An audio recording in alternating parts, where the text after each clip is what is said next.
I am Gerard Goff from Missio Scotland, and today I'm absolutely delighted to be joined by Sister Hedwig Vinyo, a Franciscan sister in Cameroon, who is going to help Missio Scotland to run one of the projects, or a couple of the projects actually, that we are supporting in Cameroon. So, Sister, thank you very much for taking the time to join us. Thank you. Sister, can you tell us a wee bit about your background, your family background, your school, your upbringing, your hobbies and interests and things like that? Give us a wee background to yourself. Actually, I'm called now Sr Hedwig Vinyo, but my real baptismal name is Elizabeth Vinyo, while the convent was changed. So I was born in a village not far away from here, in the Northwest Province, Kumbu, in a village called Mbim. I'm the first out of 3 of us in the family because one died. And my parents were all farmers. My father is of late. My mother is still alive and active. She's 97 now. And I grew up there like any other child, attended primary school in Mbim. And then I decided to also in Mbim, there is a parish. Our parish is called Jotun Parish. So most of the time I will visit the sisters. But while in school it was not even easy for me because I had my parents, every parent that time had to struggle to see how to pay the school fees.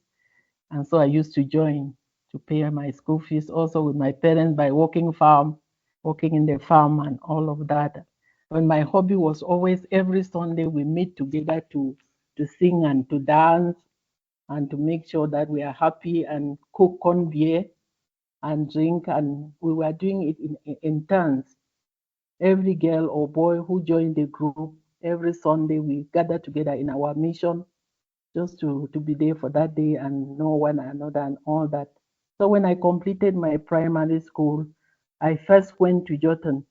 And then from Jotun is where the sisters, the Franciscan sisters were there. And they were very fond of me. And I was also delivered in Chisong Hospital, which is a Catholic hospital, and it's run by the sisters. That's where I am at the present, and that's where my community is now. And so from there, I already knew the sisters. So when I finished, I really wanted to be a sister. But then I was still a bit quite young for them to take me. So my parents didn't have money to send me to the secondary school. So I went and joined the sisters in our parish who were the same sisters. So I stayed with them for quite some time, worked with them in the orphanage for quite some time. Then I eventually, I think at the age of, I entered the convent very young, at the age of 17, I would say. And it is when I entered the convent, I did my postulancy, which is usually 2 years. And within that period, I was sent to work in the hospital. I was working in the doing small things in the theater for 2 years. After that, I was admitted to the novitiate, and the novitiate is usually 2 years. So I did my novitiate for 2 years. When I completed my novitiate, then that is when I was sent to also do teachers training, which I did it for 2 years. And from there now, while doing all these things, my gift was more social, pastoral. I have a soft heart for people who are suffering. And usually I just find myself going closer to them. And I also have a gift that I don't need any energy to gather a crowd of people around me. When I talk, people, we just find ourselves doing things together. And just as I was doing that, and at the same time, I finished my teacher's training. So I came back to the main, to Chisong again because I had to finish my formation. And normally after first profession, which is 2 years, you stay for another 5 years before you can make your first profession. So while there, I did so many other things because it's more time for formation. So we were formed for the 5 years. And then before 5 years, I was sent to another parish to go and do some pastoral work there. And after that, I think in me, it shows that I love doing pastoral work. So I was sent to Dublin in Ireland. So I was in Dublin in Ireland for 2 years doing a course there on community development. And it was really very helpful to me, and the people really supported me, and I was happy that I did that course, and it has been taking me all along. I've been doing some courses here and then in small places, and some refreshers courses to have done in Hoxton Hall there in England. So I've been quite ranked. Then eventually we decided to start a development office. That is an office where the different sisters tell us what is happening in their different communities.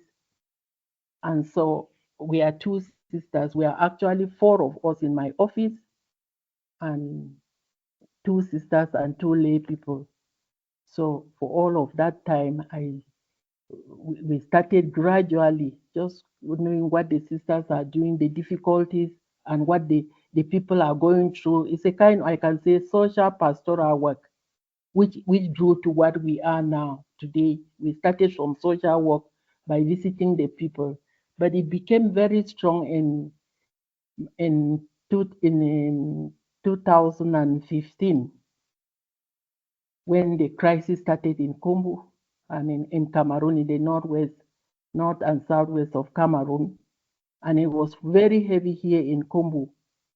So that now I got really very involved to listen to the people, to counsel the people, plus the sisters, because at any time could be in the night, people will come and fill our convent. It's a big place because it's our formation house, and it is a place where the first sisters who came out in 1935 came and started.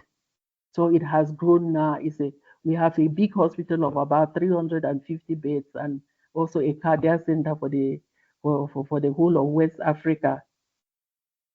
So many people from villages now we are gathering into our hospital. So our hospital became a camp, a place of those who were seeking for safety than more a hospital.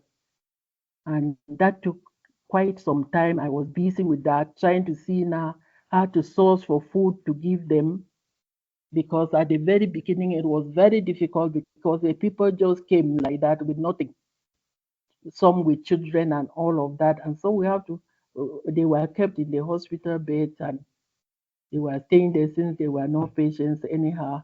But then the feeding was very difficult. But eventually now, even now, it is still happening, but not like before. But when they are coming, they know that they actually have to come with equipment, with their pots, so that we can provide them firewood, and maybe we provide them rice and all the cooking things, and then they can cook and eat for the days that the soldiers will leave the village wherever they are fighting.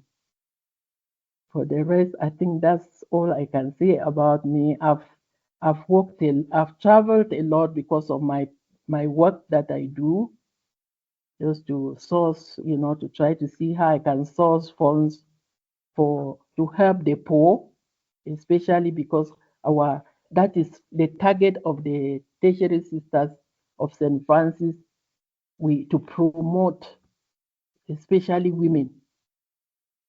And that everywhere, in every convent where we are, we want to promote women and children, especially neglected children. And that is why we have 3 orphanages, we have about 14 health centers, and about 5 hospitals in suburbs. If you ask of the Franciscan sisters, they will always tell you we are hardly in town. But nowadays there are some, because they will beg us to come to do one thing or the other. Sometimes we are, because some are working in bishops' houses and all the rest, but most of our work is done with the poor. So they are always around us, and that's our main occupation now. And it's not only me alone now, it's every one of us, because the situation in which we are in, is very difficult for people to handle, because when you are sitting and maybe in the night they come and burn the whole village, and you are running to nowhere. But since they know we are here, they always will come to us. Not all can come to us, but at least those who are not far away, they will know that the sisters are there. And so we welcome everybody, not because we have a space.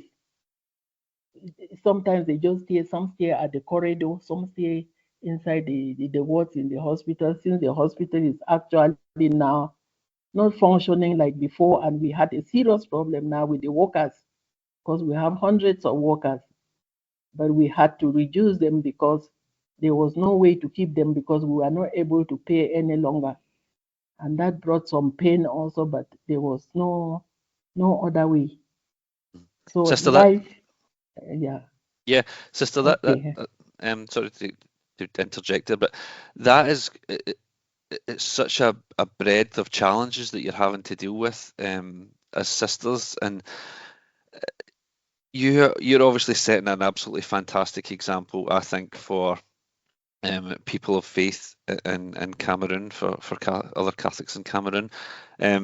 You mentioned earlier on about the Franciscan sisters, setting that good example for you when you were growing up.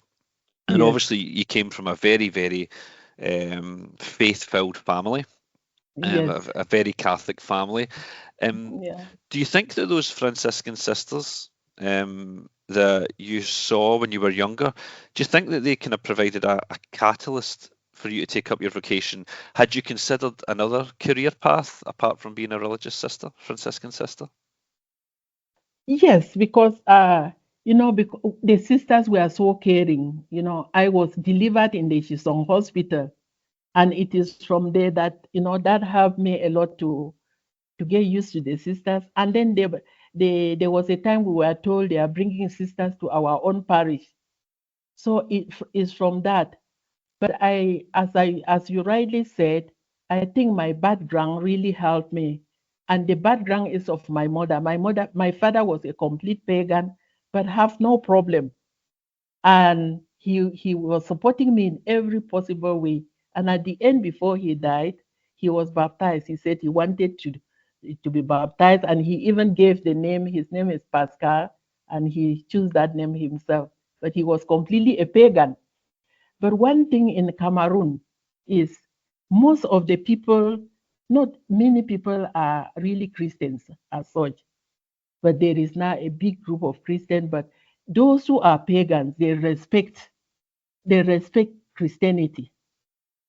So that when there is something we are to do, like even now we are doing anything, we will always invite anybody, the Muslim, the everybody. We try to work together. It's only now with the situation in which we are in, where invitation is so difficult because people are not able to travel.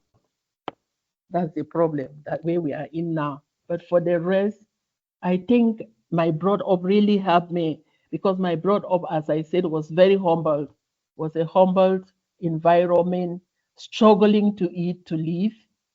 And till today, I still appreciate my mother very well. And she is young, old as she is, but she will always still send me food to the convent. The age she is, even if they give, like somebody will give her something, she will feel that, no, this one I will give. Like the sweater you see me like this was given by my mother, but it was given by somebody, and she kept it very well and said she will give to me. So my background also brought me up and brought me that idea of being open to others, people who are suffering. And that is what has I'm really deep rooted in social work. There is a prison where I started working. That prison, when I went there were 700 prisoners. That is in Bamenda, where I was transferred. And when I entered the first day, I told myself, I don't think I will really go to this place anymore. I went down, I vomited because everything was all in disorder. Then I prayed and I said, no, I have to do my part to change the situation of those people. I worked in that prison for 15 years. And the prison now is a different prison because I saw some people, Helveters, they are from Switzerland and they were doing buildings. So I applied to them. And that was when I started knowing that one can write something and ask people to help. So I went to the director and he taught me what to do. He said I should write it with my hand. And I did it with my hand. By then, computers were not yet common. And so they gave money. Then I told them that I don't even really know how to build. So could they give me their engineer so that and help me keep the money? And I work with the engineer because we were living almost in the same area.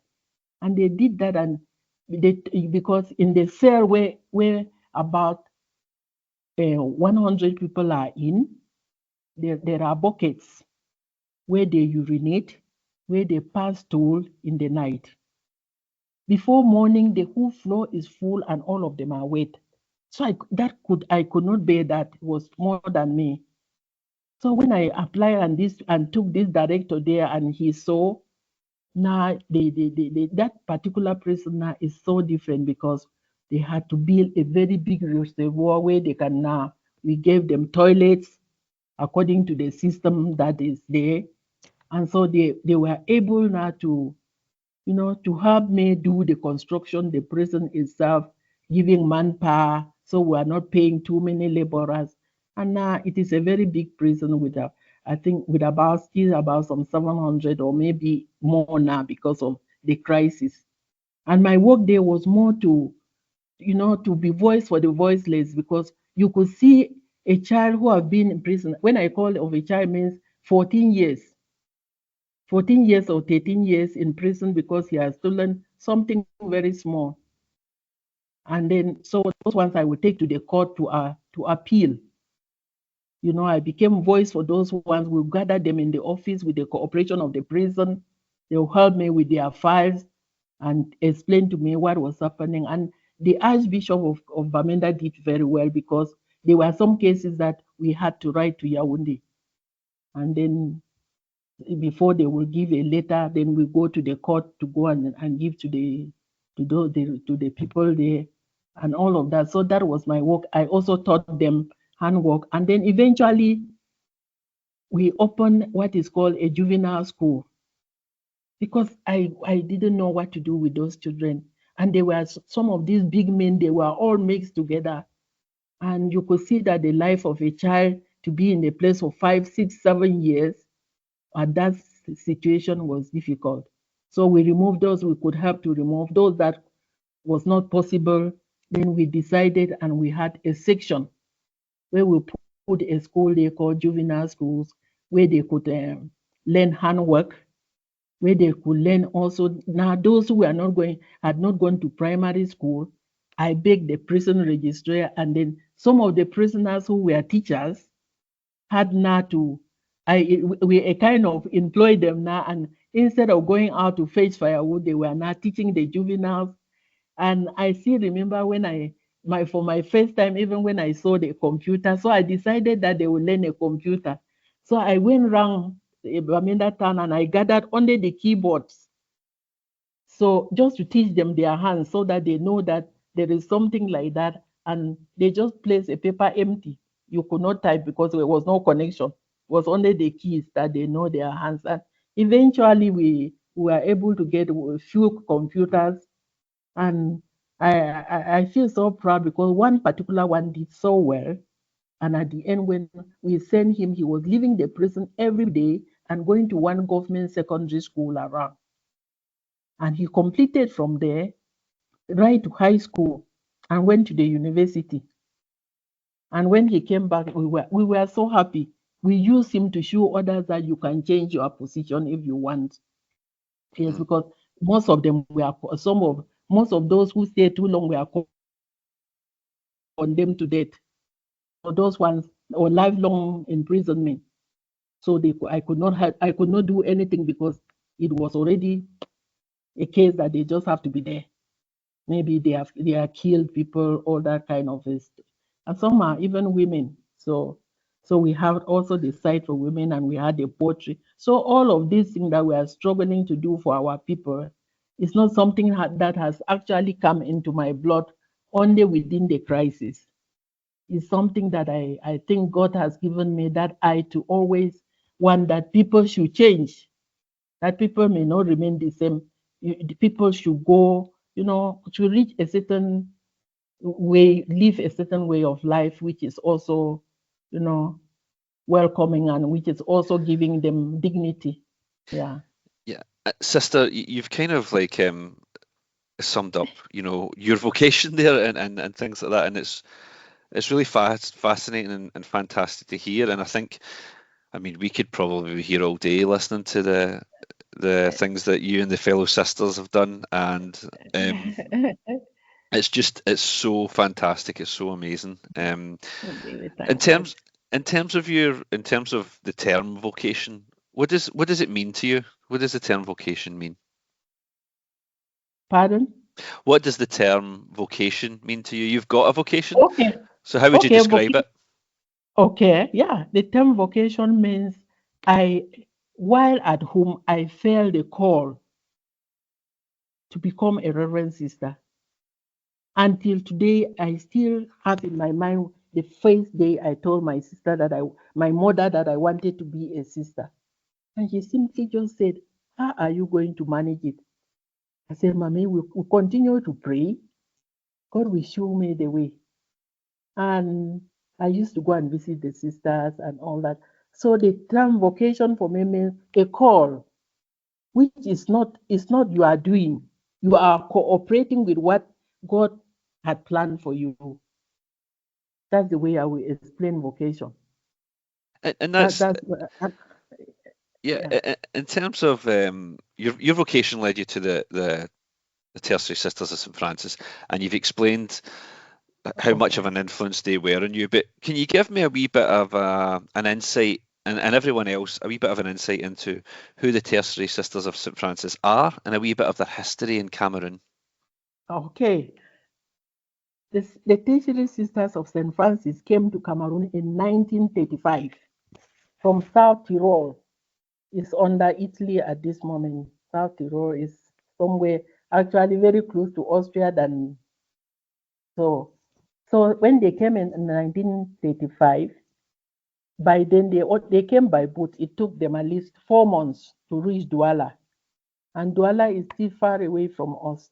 When they reached Douala, there was no other way. There was a kind of car, I don't know how it was, that took them to a certain point.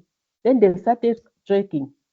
So it took them another 3 months to reach Kumbu. And they were invited by a priest from South Tyrol who was called Father Figel. Father Figel was somebody from South Tyrol who was a missionary in Kumbu. And his experience was that when a woman wanted to deliver and it was a hard delivery, they will carry it to the mission to Father. And Father didn't know what to do at all. So Father decided to go back to their hometown to invite the Tertiary Sisters of St. Francis to come out to help him in that mission. And so they came and settled. It took them a very long time. They appeared in Chisong here on the 16th of October, 1935. That's when they appeared Chisong. And the Christian it was a thing, an occasion for everybody. It was just not a Christian occasion only. Everybody in the village came out to welcome the sisters. The sisters came tired, blisters on their feet because that one now was trekking. And they took them to the church. That priest took them to the church where the Christians have been waiting for 2 good days, going and coming. And they went and just started a whole rosary, finished the rosary prayers, and then they brought them to the convent. They had a roof, a house with grass roof. I meet that house when I entered the convent. It is not more because it was leaking terribly, so we renovated it and it is now roof. But for the rest, that's how the sisters came out. And they came out. And if I have this occasion, it's also because when they came out, I used to come to Hisong and I was seeing them. Then eventually, before they came to Jotun, so their work was the healthcare, visiting, doing pastoral work, social work, visiting anybody. Because by then they needed to educate anybody. It was not like Christian, because there were very few people who were Christian by that time. And so they were used to everybody, and they used to gather girls, and they even stay in the vocation, and some of them at the end join the sisters to become sisters. So that's so now, but we have so many things that we do. We do health. We have even we have the only cardiac center, the whole of Central Africa. We were helped by a group in Milan. We are partnered with a group in Milan that they really help us to build that center. It is where I'm staying, and it's where the big hospital of Shisong is. And we do that, and then we do many work. Some do secretariat work. Some are journalists. We do anything that we see that we can help us bring the word of God to the people, not by preaching, but by doing. So we work in every humble place. We have orphanages, so some sisters are working in orphanages. So tell me as well, sister, what would be the charism Yes. of the Tertiary Sisters of St Francis? Pardon? Yeah, what would be the charism of the sisters? Okay, our charism is option for the poor. Option for the poor. And that everyone, it is, you pass through novitiate, and that is why they are telling you this. So we work with the poor people. Most of our convents are in very poor places, very, very poor places. Like within the crisis, some of the other congregations, they have left, but our sisters remain where they are. Because even if they were to leave, where will they go to? We are too many. And our mother house cannot hold us all again. So our poor, to be simple and to be poor, and to follow the poor people too. And that's why we gather, that's why we take this crisis as a whole responsibility upon us. Some people, they will, if they can do something, but for us, we take it as it is our place to go out to the poor, to the marginalized, to those who do not, who need somebody and there is nobody. We bring some to the hospital, but we are not even able, they are not even able to have food to eat. We feed them. So that is our charism. Yeah. Option for the poor. That's beautiful. It's and it's something that you definitely you're living out on a daily basis as well.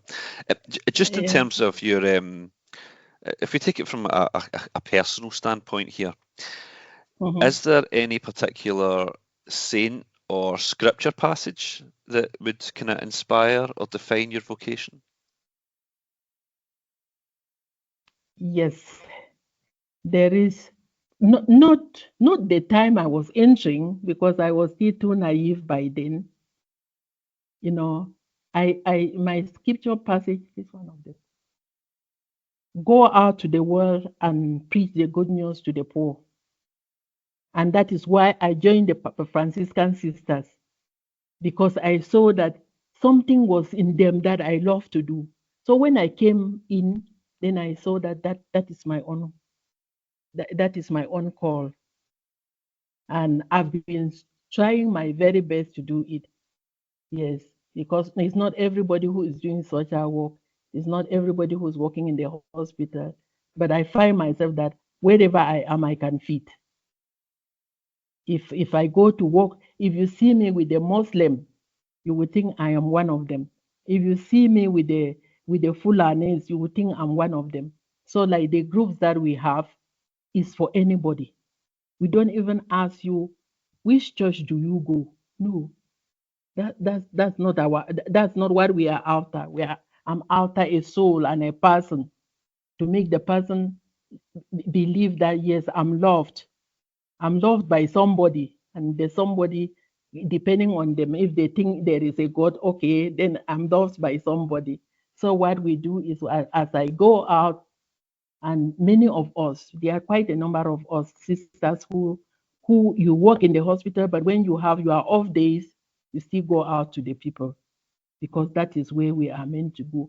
And it has reached a stage now that most of the people who are poor, who cannot pay hospital bill, come to our hospital. And that is making it also very difficult for us because to buy drugs, there's no way.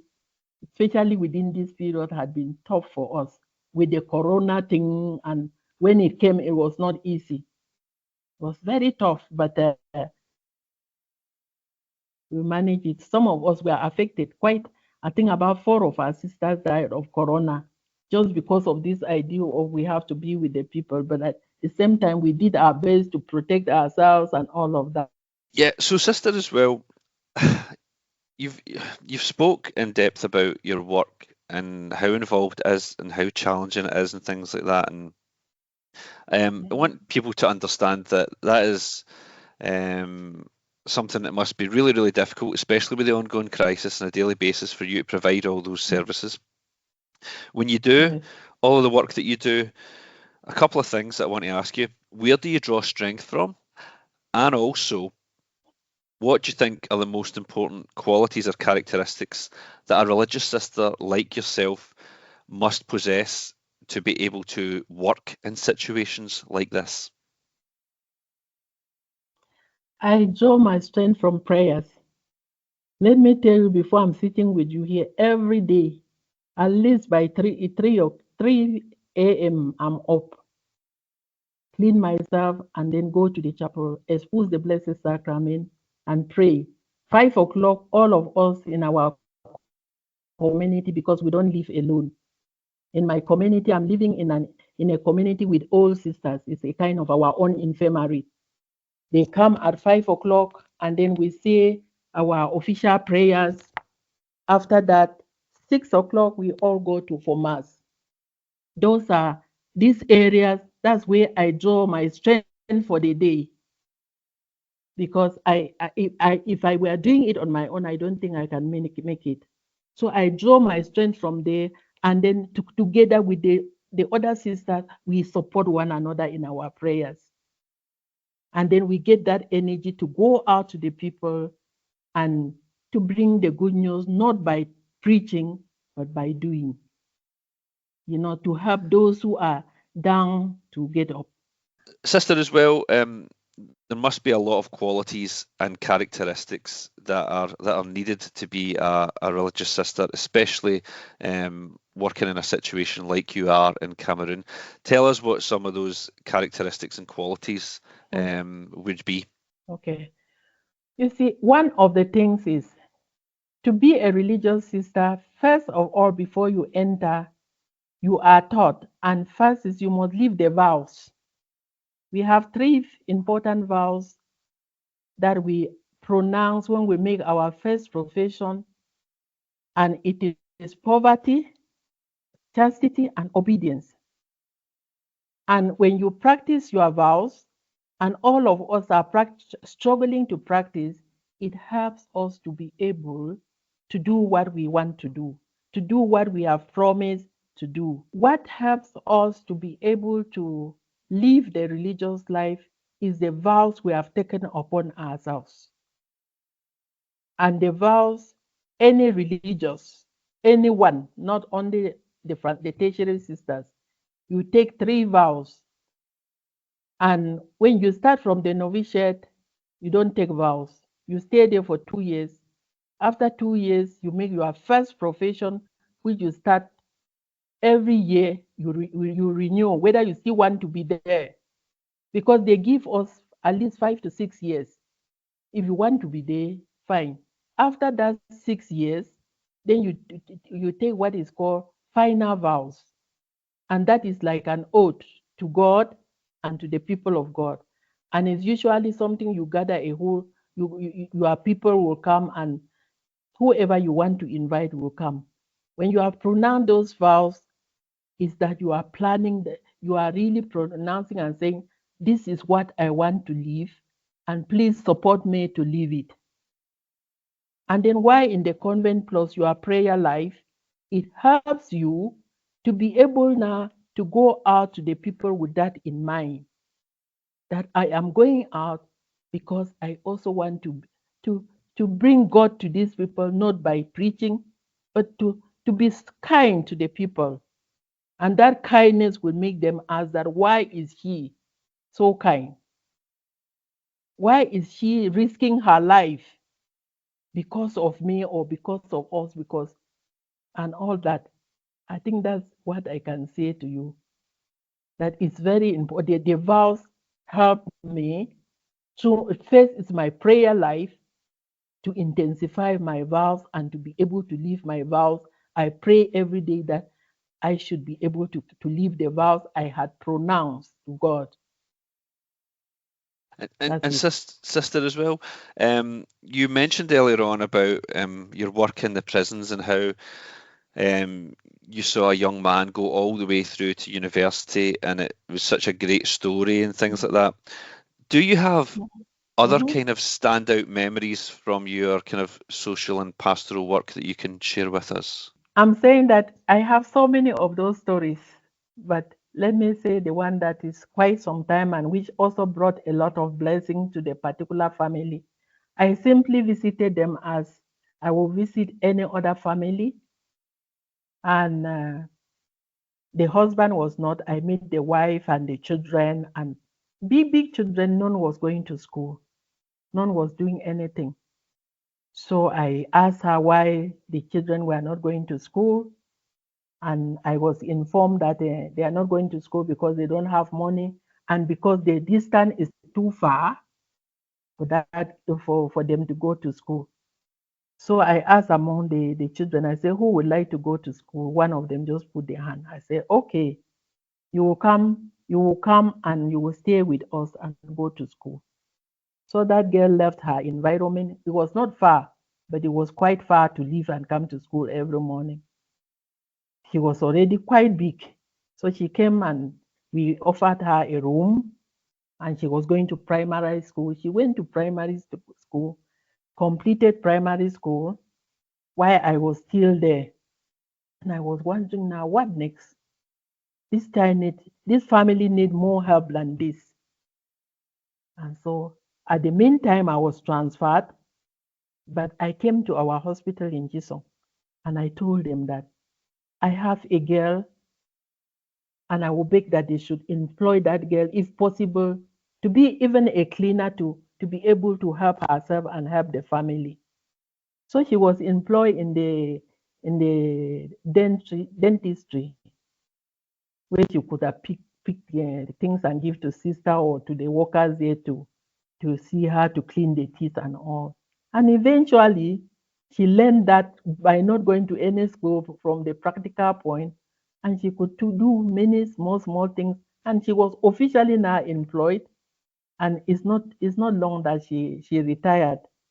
And I feel happy about those kind of from nothing to something.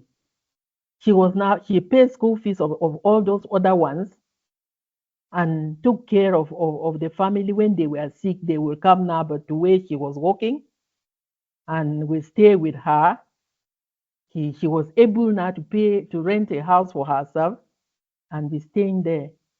And I think that one for me is one of those also success stories which the help didn't end. It ended up being able, she was able to educate her own brothers and sisters. And she is even still doing it now. Although she is retired, but she has her pension and she's still able to do great for her family. Yeah. So that is one of the stories. And yeah. Yeah, I really love that sentiment. Like, I love that sentiment from nothing to something. That's it's really poignant. Yes, Um, yes. If I opted to be a religious, that was always in my mind that I want to change the situation of people. I don't want to take care but of my own self, but I want to take care of other people who might not have anybody to take care of them. And wherever I am, and that's what the sisters do. Each time if they see a beggar or somebody coming around, the remark is always, That is the customer of Sister Hedwig. When they see somebody who is not okay, they know. And behold, when they come, sometimes I'm not acting. But the person will come and stand near me. So I think it also build that way of that when those people who needs help, they always come to me. Even to talk to them. Some do not need only the help to give things. Some need a situation where they need counseling and you to listen to them talk. They need a place to air out. And I noticed that seriously within this time of crisis in Cameroon, and especially in the Northwest where I am, where you see people really finished and stranded. I remember a boy in the center, that's St. Francis Home for Skill Training. I was the one who actually went to the mayor of Kumbu and begged for a plot. I said, the young people who are stranded are your own, but it is my right that you give a plot because it is not my project, it is your project. And I kept on disturbing him until he gave a very big place and in a very strategic place for us to build. So I applied for some money in Germany there and they gave, and the congregation asked me to join it with my work and really try to help to coordinate and the build and get people, and together we did the work and children are there. There was a very bad time here. There were about 300 children in that center. They were lying anywhere because the dormitory we provided dormitory for at least 100, 50 for girls, 50 for boys. But at the end, when they came so much, that time was just to keep them because they burn. When this crisis started, there was a lot of burning around here. So some of the children didn't even know the direction of the parents because the soldiers just come and surprise everyone, and the child out of fear they are running. But some had heard about that the center, so they ran, came there. When we asked where is your, they didn't know where their parents were. So we kept them for some weeks before they were able now to come to their senses and be able to explain to each one of us, because every month we do counseling, calling each child and listening to the child talk. How is it for you here? What is disturbing you? What is it that we can help you and you will be fine? So, like one told me in particular, Sister, I'm here. I feel that I'm so well cared for. I feel so relaxed, but I'm not able to sleep because of my sister. I don't know where my sister is. So I said, can you guess where you think that your sister could be? Maybe in one of the families, so that when things are cooled down, we can see her to track where she is. And she guessed, and after when she went on holidays, because we used to send them, those who could go, some they could not go because of they had no place to go. Then we'll keep them in the center because we used to give them a break. So he went and brought that her sister, and the sister was really looking very miserable. But we decided to send the sister to the primary school, but staying in the center.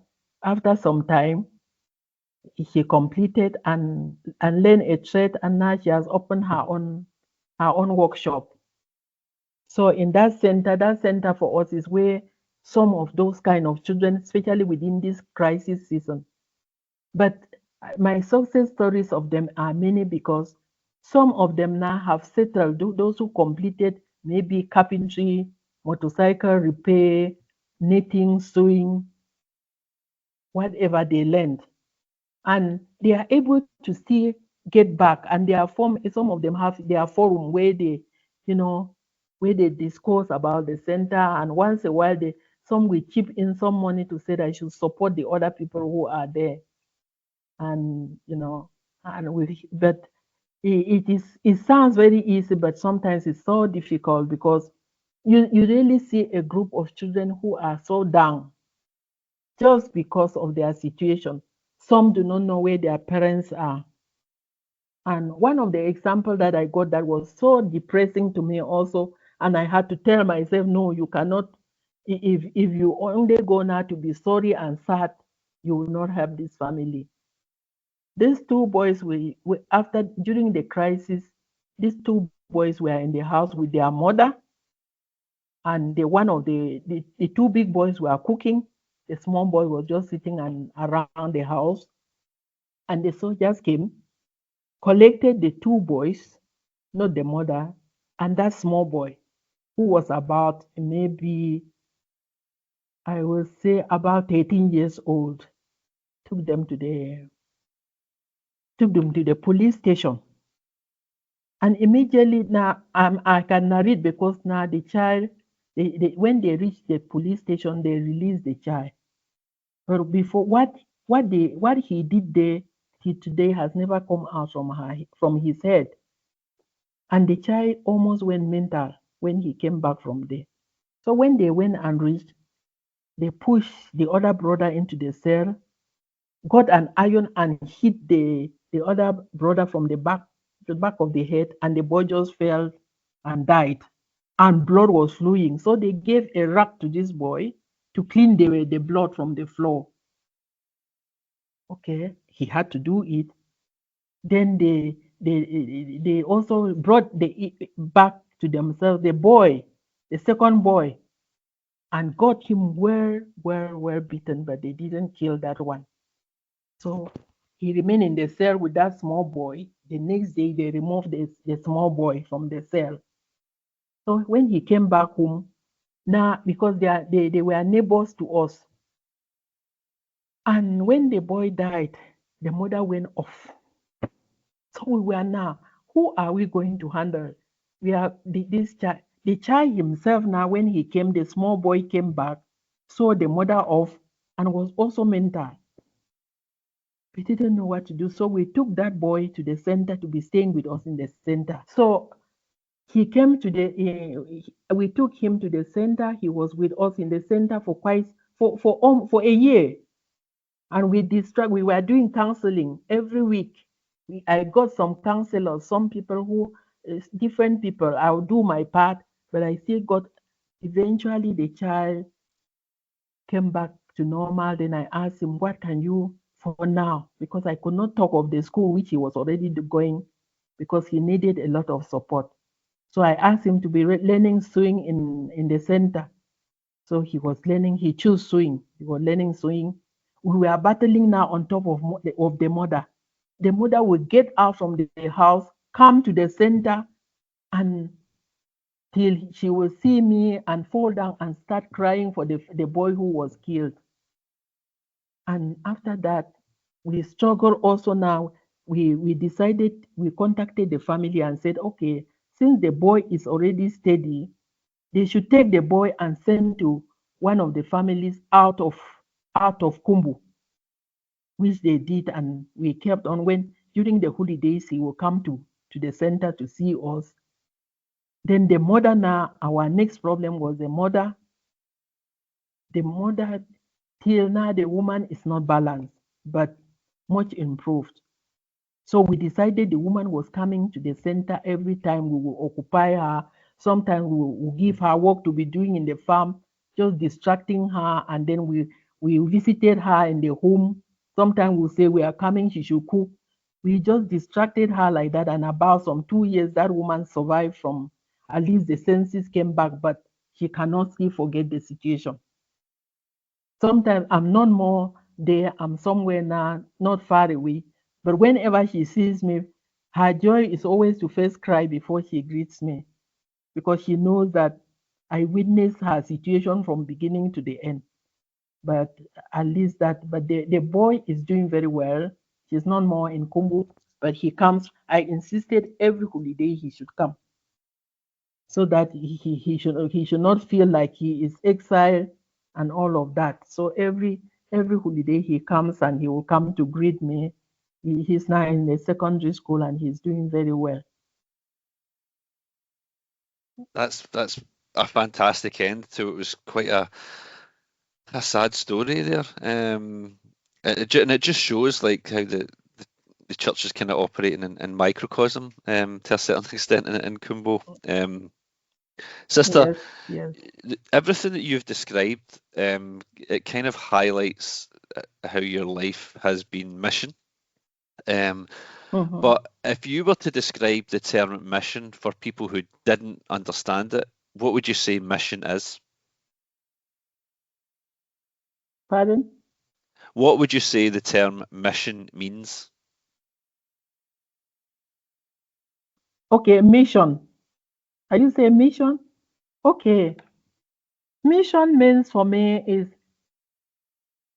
I do what I feel deep within me that I was called to do. That is mission. When I'm able to, and the mission may not be things that I enjoy only. My mission is to be able to face the difficulties of the mission, but not to give up, but to continue to say, okay, it's not going today, but tomorrow it will work. Yes, because if that is not in the mission, then you cannot persevere in the mission. Yes, because if I start to look at the difficulties that I face maybe through my work in the religious life, and without knowing that those difficulties are helping me to grow, helping others to grow, then I will say this was not my mission to be a religious and to be a Tertiary Sisters of St. Francis, because our life is life on mission. And I don't need to go and begin teach you prayers before you will know that I'm a sister. I want to teach you by talking with you. And what comes from me should preach to you. Yes, but I will not go and be studying the Bible with you. But if you come to talk about the Bible, okay, I will direct you, do this, do this, do that. But I always pray daily that, those I meet should be able to see the Christ that I've offered my life for. It's very important for me. Let me not be wasting my time. Yeah. You certainly are not wasting your time. Sister, you spoke a wee bit about the St. Francis vocational centre sort of thing, that the training centre that Missio Scotland is this year supporting. Can you can you tell us a wee bit about the two projects that Missio Scotland is supporting and what your involvement is, and also what you think the impact will be of supporting these projects? I think another one was the first. The first one is the center we were talking about, isn't it? Yeah. The one we call that center St. Francis Home for Skill Training, which I told you I started. I'm not more there, but I'm part and parcel of it, because if I'm working in the development office, it's my place to see that the different places where the sisters are working, even in our health centers, that they have tools for work. So my part, when I look at that center, there are too many success stories that we keep on. It is very difficult, but when we see the outcome, it is something to support and it's something to do. Because some of the children, if when they come there, sometimes the parents bring them and say, sister, this child is impossible. We are not just able to manage him anymore or her anymore, and it's all age and all of that. And so please, can you just help us to see if he or she can learn something here, to help to see how to maybe by doing learn from other people. And so but sometimes we ourselves, we see some children who are stranded, we invite through the family, because there is no child that we have there without that. Even if the families are not, if the parents are not more alive, we always make sure we know the background of the child and all through the child. And we don't keep them there without involving the family. They are poor, yes, but their presence, that when we call them, they can come, that they can come to greet. Because when they come to greet, because sometimes some can sit and just be crying, they have not seen their auntie for a long time because maybe the parents are all dead already and all of that. But then there are sometimes that is very difficult because there was a case that we had. They killed the father and the mother, and these children were present.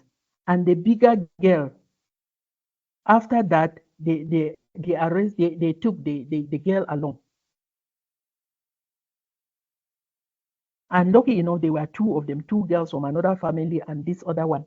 So they reached a certain stage, and then they discovered that the ambers were near. So that is the fighters. So they asked them to go and hide. They didn't know where they are, but it was still in their village. So they shoot them, say, go and lie there. When we will finish, we'll come and take you people. So immediately when they started fighting, those children decided to creep and went somewhere, because it was in the morning, still very early in the morning, still dark. They didn't know, it was still in their village, but they didn't know the direction of their house. So they decided, and when they went to another, they reached where there was a compound, went there and told them that they are from so place, and that they are like this. They don't know now which direction to take in order to go to their home.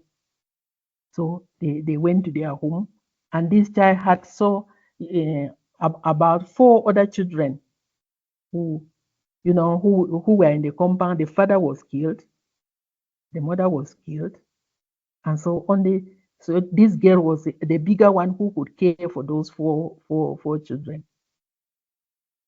And it was very difficult for us because we were undertold. We were told by the neighbors came to see me, to tell me that this is what has happened in the neighborhood.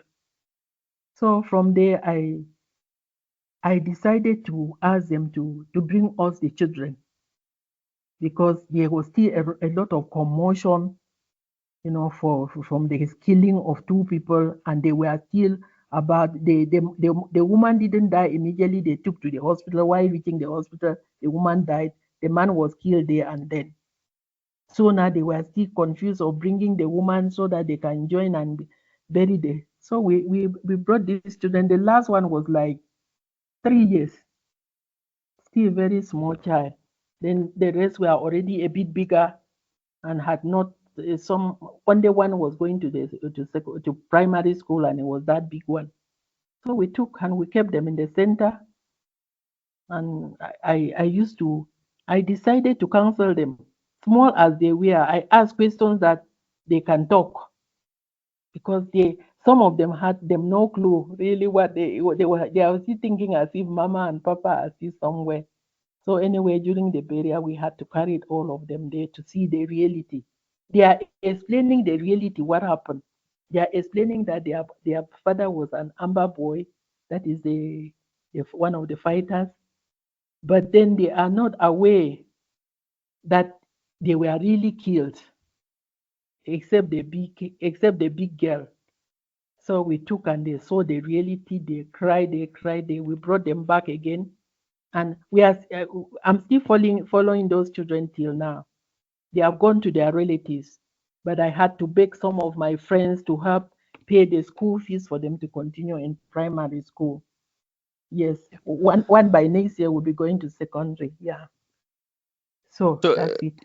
so the St Francis Centre has a big impact on the lives of lots and lots of people. It's very life giving. So it's really, really important. Yeah. And Missio Scotland are really, really proud to be able to kind of support that work in a small sense, and help you guys carry that out, carry that on and things. The other project that we're supporting is obviously providing. That would be wonderful. Yes. Yeah, the other project that we're supporting is the ones where we're providing medicines for children. How important is that?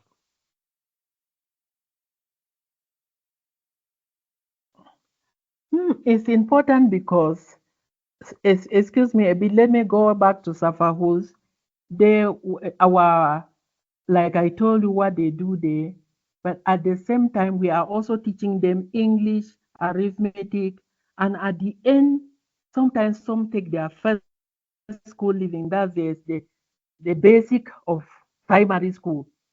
They take their first school living and they are able to, so that when they are completing from there, and I'm so happy now because one of them who completed from there, right from a primary school route and pass, and we register and the child pass, is now in the secondary school, and there are about 5 of them or 6 of them now that went to secondary school to continue by their family members now helping them, and they still feel that Stafahus is their home, so they still feel that. Then back to this one, you see, in Cameroon, and especially in the Northwest province with this crisis, there are there is a lot of they have neglected children with epilepsy, children with cerebral palsy, children who are not really normal.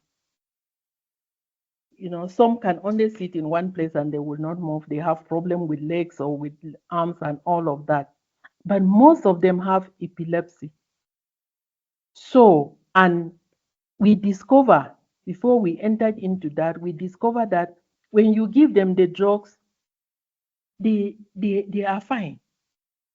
There are some of them that you treat them, they really, when they are taking their drugs as they are supposed to take. So we consider it important. If anything were to be subtracted from there, it might be that we can change to some other thing, will be like the one of the visual earphones and the rest. Because how do they call it? Hearing aids. We have a problem here because we discovered that even to get the hearing aids, we have gone to the hospital which is specialized in that. They are not even able to have it. We have it. So you send a patient there, the hearing aids, they can do it, but they don't have the material. That those kind of stuff. But those who are having fainting fits, it has been helping a lot because when you give and we follow up, because when they come, we first send to the hospital. The hospital consult and then tell us the drug they are supposed to take and when they are supposed to take. So when they come now to our office, us is we get the drug because when we buy it, it is cheaper than going and taking one people from the hospital is expensive. So we buy now in cartons, and then we register them. We take their background. We have all sort of things that we do. So the family comes and we know that you came on this day and you come with your book, and then we issue out those drugs. If we get any complaint, then we will send you back again to the hospital. And we are very happy because quite a number of them now are able to go to primary school steadily and to secondary school. But at first, it was not possible. And here, the children, when they see you fainting, they don't like it. They tend to run away from you, and and when they do that for quite some time, then it damages the brain. But when they have their drug to take, depending on there are different kinds of the doctor, normally we give what the doctor has prescribed. But we decided when we have the list of them, they don't just come anyhow. Only those that we have registered count for that drug. Either the father or the mother or the child himself or herself come and we give. And then after some 3 months, the drug is finished. Then they come again. Those who are from far. So the drugs are important. And sister, you've been really, really generous with your time, so we're going to just wrap things up with you about it. But just to ask you finally, how do you and your sisters see your connection with the rest of the universal church throughout the world? Hmm. We see our connection because if we are just the idea that we are religious for the church, in the church, and but we have our focus in the church. You know, we are religious in the church. We are known. We are actually an international congregation, the Tertiary Sisters of St. Francis. I think I didn't tell you that our mother house is in Brixton, South Tyrol, and we started from there. And the person who founded us was Maria Huber in 1700 in South Tyrol, in Brixton. And you know, so we are now divided into provinces. At first, we had only 3 provinces. That was in Bolivia, uh, Hal, Brixton, and Cameroon. But Cameroon now we have grown many, and we have divided. We are now already in three. We have divided Cameroon into 3 provinces because we are many.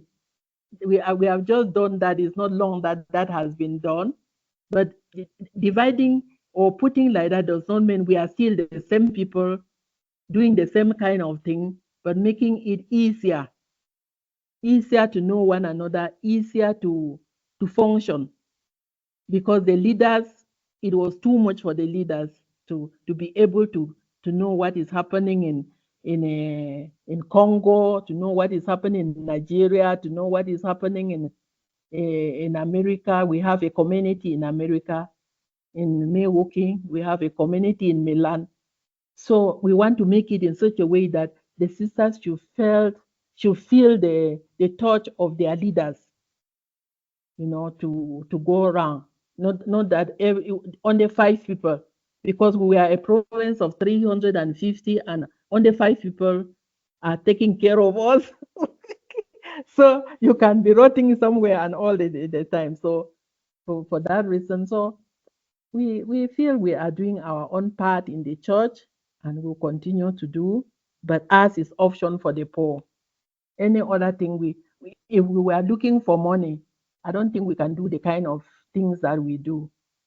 But because we need the money to support the poor, but we our work is to make sure that we bring life to those who are like a voice to the voiceless. We want to talk for those who are not able to talk, because I can easily go there and talk with with the military, but an ordinary person will not do that.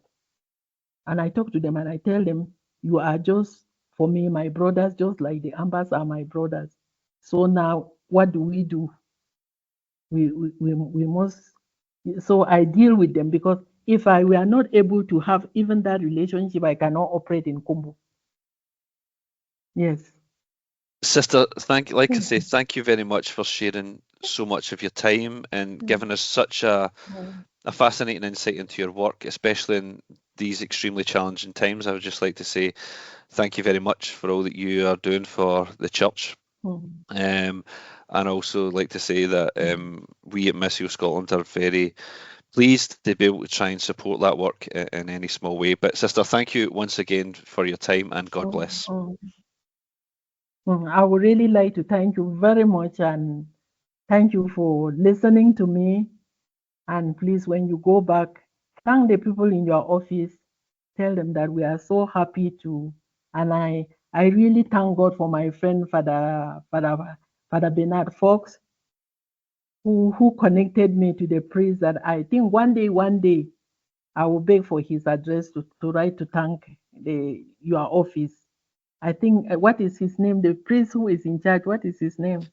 Our national director is Father Vincent Lockhart, who also spent some time in Cameroon and who knows Father Bernard Fox very well.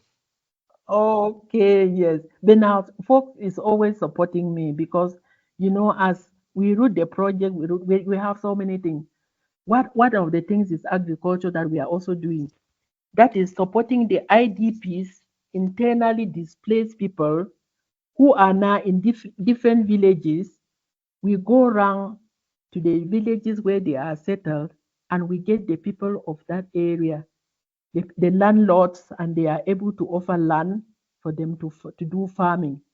So we first teach them agriculture, not we mix farming as they do. We don't change anything, but we would try to see how they can improve their crops by making organic manure, because they have no money to buy the artificial manure and all of that. There is a lot that we do in our office. Just we work a lot with people.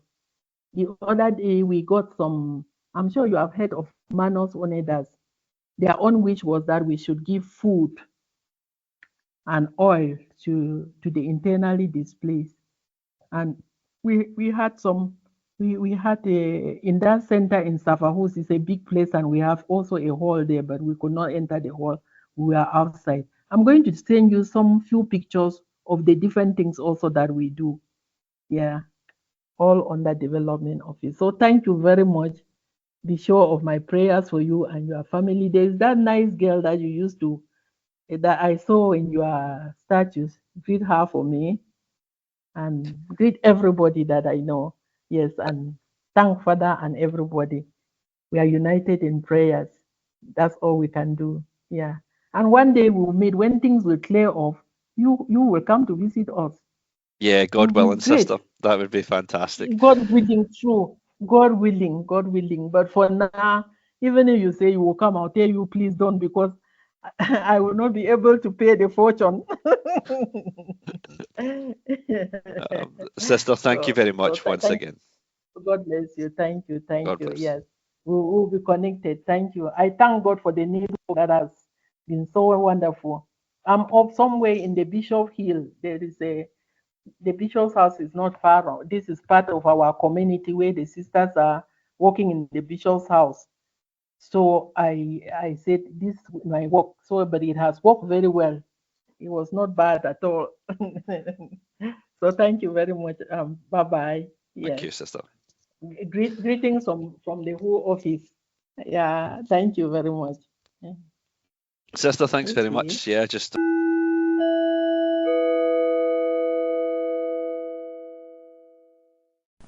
Missio Scotland is the Scottish branch of the Pontifical Mission Societies, the Pope's official charity for overseas mission. To learn more about the work of Missio Scotland, you can visit our website www.missioscotland.com. You can like us on Facebook, www.facebook.com/Missio Scotland. You can also follow us on Twitter, Missio_Scotland, and on Instagram, Missio Scotland. If you would like to donate to Missio Scotland, visit www.missioscotland.com/donate. You can also call us on 01236 449 774 or send donations to Missio Scotland, 4 Laird Street, Coatbridge, ML5 3LJ. Please keep us in your prayers. Thank you and God bless.